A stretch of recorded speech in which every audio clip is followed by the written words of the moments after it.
cooking ang chicken pochero na Ilonggo style. Una, gisa taos Bombay, no? So first, mantika, gamay lang. So depende nimo kung sa imo unahon Bombay or ahos. Pwede radunganon. Sabayin ng ahos tsaka Bombay. Okay na yan. At depende din sa inyo kung ano din kadami, depende sa lasa.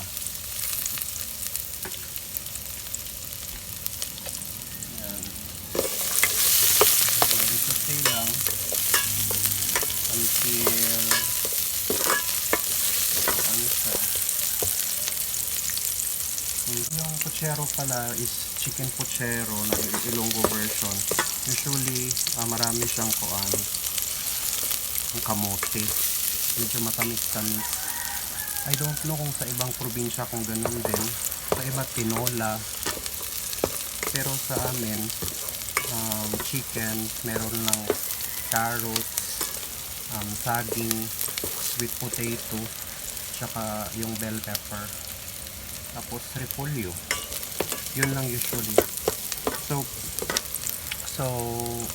ayan. So pasensya na guys, improvise lang to yung pagluluto ko. Since quarantine, hindi makakauwi sa bahay. So improvise cooking lang gamit yung rice cooker. So sa iba lang din kasi ito yung Boy Scout na pamamaraan para at least makapaglutong bahay. Pag medyo brownish na or translucent na yung ahos tsaka Bombay, pwede nang ilagay yung manok. Papakita ko yung other ingredients: saging, carrots, pidada, tsaka piniprepare ko pa yung pechay at tsaka yung kamote, hinihiwa ko pa. So para makasave time habang naghihiwa ng ng kamote at tsaka yung pechay, so pwede nang igisa yung ahos tsaka Bombay para mapakuluan at maluto yung chicken. So since okay na, medyo brownish na siya, ilagay na natin yung marinated na natin na chicken. Depende din kadami. Kasi ako lang mag-isa dito. I'm living dito sa city. So enough for me lang din ang lulutuin ko. Hindi din sobra-sobra. So I marinated yung chicken with pepper, salt and pepper, tapos nilagyan ko siya ng konting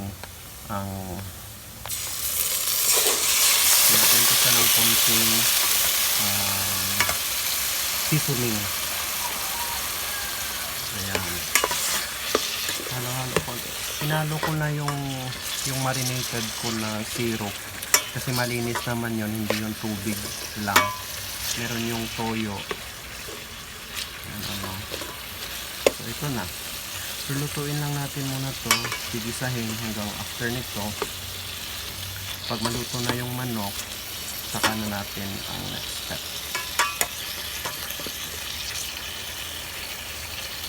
Okay. Pwede natin i-cover para maluto talaga siya, lumabas yung juice ng chicken at saka maluto ng tama.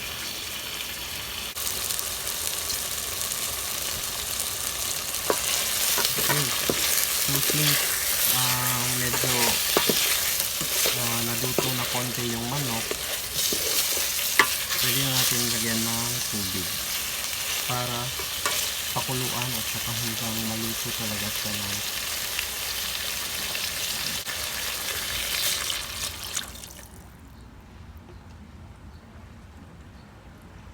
pwede din ang paglagay ng tubig. Enough na siya dun sa gusto nyong sabaw talaga, para hindi ka lagay ng tubig, isang lagayan na hanggang maluto na talaga siya, para yung lasa hindi pa hindi ka timpla ng timpla. So gusto ko, since ako lang naman mag-isa, living alone, so good for me lang din na luto. Okay, so hayaan muna natin siyang kumulo hanggang maluto talaga yung manok. Okay, medyo luto na. Okay, So, malakas na ang kulo ng tubig. So, ang next natin guys is ilagay natin yung kamote. So, kung makikita nyo, iniwa ko yung kamote ng dalawang klase. Isa yung mga malalaki at saka isa yung mga maliliit. So, since gusto natin makuha yung consistency ng sabaw is medyo malapot, gawin nating base yung kamote. So, ito yung iniwa kong mga maliliit. Ito yung ang madudurog siya. So, sabayin natin siya pagluto sa manok para pag masyado nang lumambot, medyo matamis-tamis na yung sabaw kasi nga nadurog na yung kamote. Tapos ito yung mga malalaking hiwa. Ito na yung mga sangkap na kasama na ang mga gulay. So ito yung mga irregular na shape, mga pangit na shape na hiwa. Kasama na yan sa sabaw. Naging para base, siya yung base soup kung baga.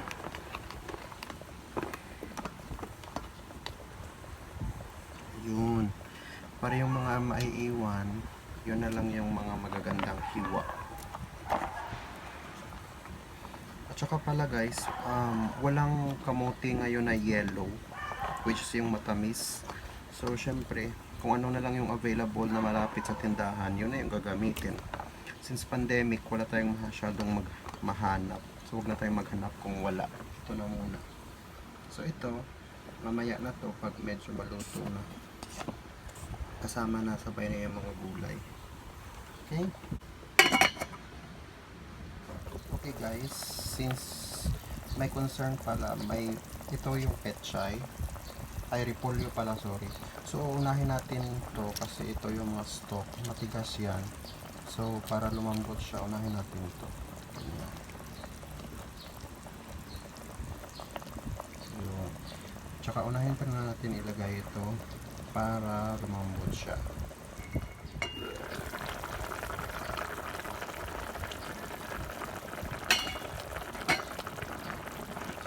Okay, pag luto na guys yung kamote na yung first natin na binaze, so durug-durugin natin. Yan, pisil-pisilin hanggang madurog. Tsaka pala guys, sorry, medyo violet yung sabaw, hindi ito yung expected sana, no. Yung expected sana natin na sabaw is kulay yellowish, or whitish, kung puting kamote ang ginamit.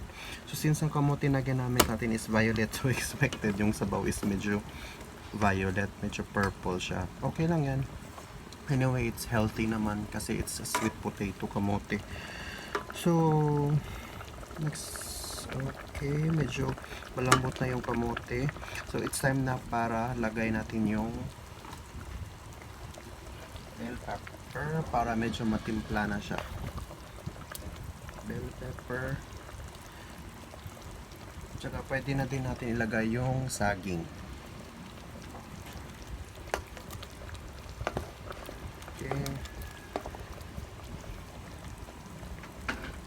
Yan na, saging. At saka ilagay na rin natin yung natitirang mga kamote para lumambot na sila lahat. Yan. Tsaka na natin ilagay yung carrots kasi madaling maluto yan. So ayan. Palambutin lang natin lahat ng bagong nilagay natin.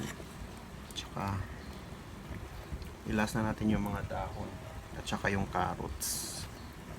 Tsaka ayan na. So far, ito na yung chicken pochero Ilonggo style natin with ube, violet colored na kamote.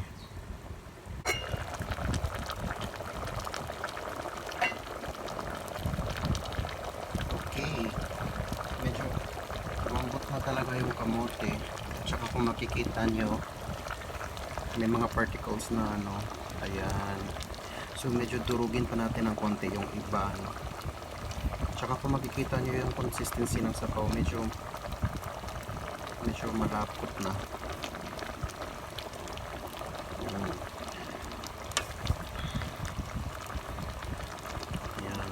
Ang mama ko, pag magluto ng ganito yung mama ko, maraming kamote talagang nilalagay niya. Kaya medyo minsan nagda-dry na yung kamot ng sabaw, ano, kasi medyo thick na yung sabaw. Ayun, kasi malambot na sila. Lagay na natin yung carrots.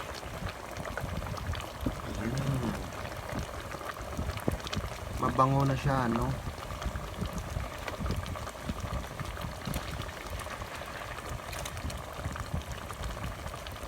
Mabango na siyang gulay tsaka manok. So, since madali lang naman to maluto yung carrots, pwede na nating timplahan. So, pwede nyong lagyan ng pepper ulit, at saka pwede asin, at saka seasoning kung anong gusto nyo na seasoning pwede. So, lagyan natin ng black pepper, magic sarap,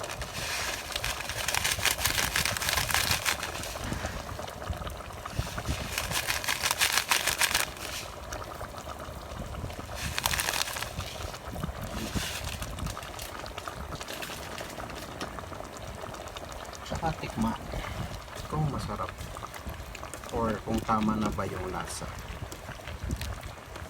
Yun.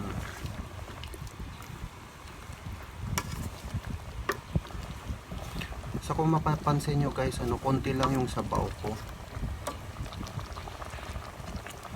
kasi ayoko ng maraming sabaw kasi sa ngayon, pero minsan dinadami ko ng sabaw pag maraming kamuti.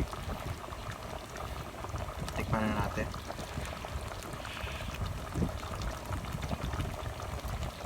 Perfect. Lami kaayo na. Okay. Okay na, ilagay na natin yung green vegetable. Yun, ito yung pinaka-importante. Yan, masarap.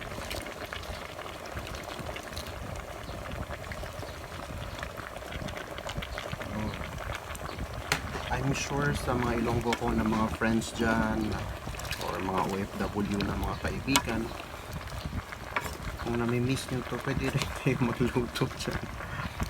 Yun. Gusto ko maraming dahon, kaya sinadya ko talaga yung marami. Ayan, kita nyo yung kamote nadudurog na talaga.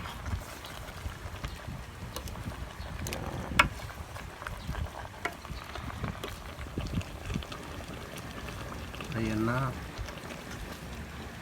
So kung makikita nyo, ano, nakukuha na natin yung consistency at saka yung overall na gusto ko sa pochero, chicken pochero na Ilonggo style. Kunti lang talaga yung sabaw ko na nilagay kasi gusto ko magulay ngayon. Nakakatawa yung kulay, ano, parang halo-halo. Kasi violet yung kamote. Wala akong mabiling kamote na yellow. Ito lang konti. Yun. So kung gusto nyo to guys, pwede kayo magluto. Ito yung chicken pochero ko, Ilonggo style, with violet kamote, since walang yellow kamote. Yung kailangan lang natin na ingredients is of course chicken, pidada, kamote, saging, carrots, tsaka yung repolyo. Okay? Yung iba nilalagyan nila ng ng mais, tsaka iba ube, pwede din yun. At tsaka yung iba pwede din patatas. So sa akin, simple lang, kagaya yung sa bahay na luto. Ito rin yung ginawa ko. So I hope gusto nyo rin ito guys, and pwede din kayo magluto din sa inyo kung gusto nyo ito.